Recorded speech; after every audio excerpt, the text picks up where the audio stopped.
I really appreciate everybody who really wants the truth. I my my respect goes out to you.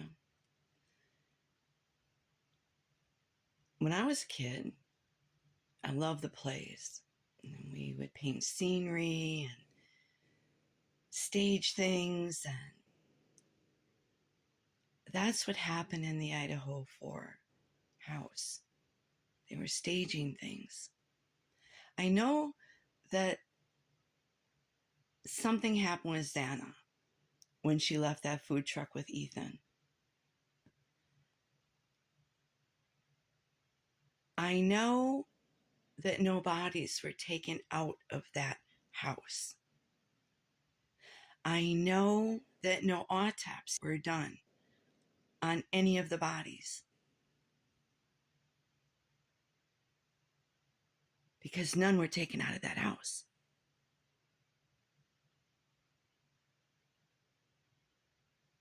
They have 24-hour surveillance footage. No bodies were taken out of that house.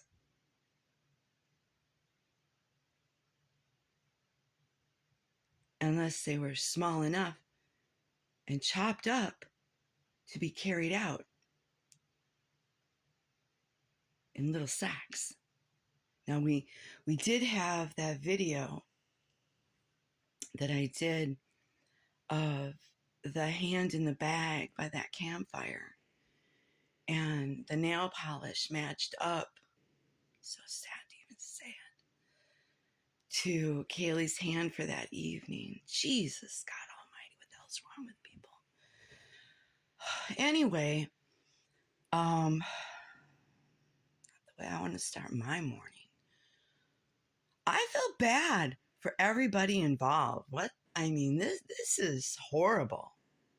Just horrible. These are children. Oh, I don't even like doing this. But let's get these facts straight, all right? Enough of these games. They had that heating and cooling company that also worked for the university, okay? That house was torn down. Why the hell do you think that house was torn down? Because it was filled with evidence that would show that it's all a big lie, all right? They're lying to you. In this day and age, do you really think there wouldn't be any kind of footage of the horror scene? Remember Sharon Tate? Look at the Menendez. Come on now. You know they're going to show it. If it's there, these monsters are going to show it because they're not going to pass up a buck. Okay? Come on. Now, that heating and cooling truck, when it was there and it put up all the tarps, I owned a heating and cooling company. That's not done. What would be the reason? Well, let me tell you what the reason would be.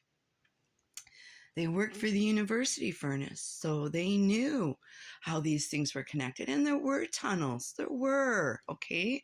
Look at the blueprints from the city. No one's making this up.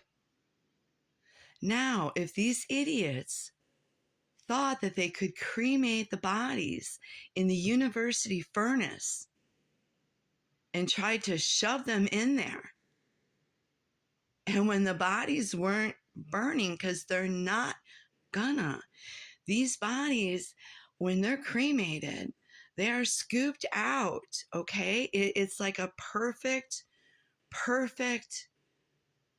bone torso. I just everything. You have to break it in threes and scoop it out and put it in a grinder, okay?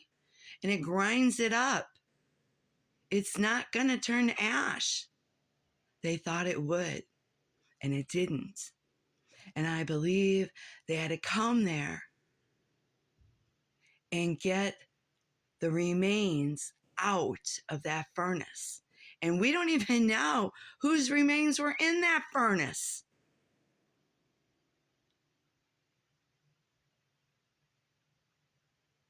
I sincerely think only because of the heating and cooling company putting up those tarps so you couldn't see. Now, if it would have just been Joe Blow showing up on a furnace call, okay, I wouldn't be coming up with this. But they put up tarps. You don't do that. They owned a heating and cooling company. You don't do that. Ever, Harry. What's the tarps for, Harry? Why'd you hang the tarps? Well, I just thought we should hang the tarps. What was just a furnace call, Harry? Why'd you hang the tarps? Well, how else were we going to hide carrying out the bodies? What did they all carry out? Well, you'll never know. You'll never know. Because they hung the tarps. Now, that's personally what I think. You think what you think. But this case is one lie after another. It's one lie after another. But they keep talking about it. They keep believing them. How come they keep believing them? Because most people don't know proper procedure when it comes to an autopsy. And that's another thing. That's another thing, Harry. How did you cremate a body? How did you get permission to cremate during a murder investigation? That's not legal, Harry. That's not legal. Anyway, thank you all for participating. We'll do it again if you want.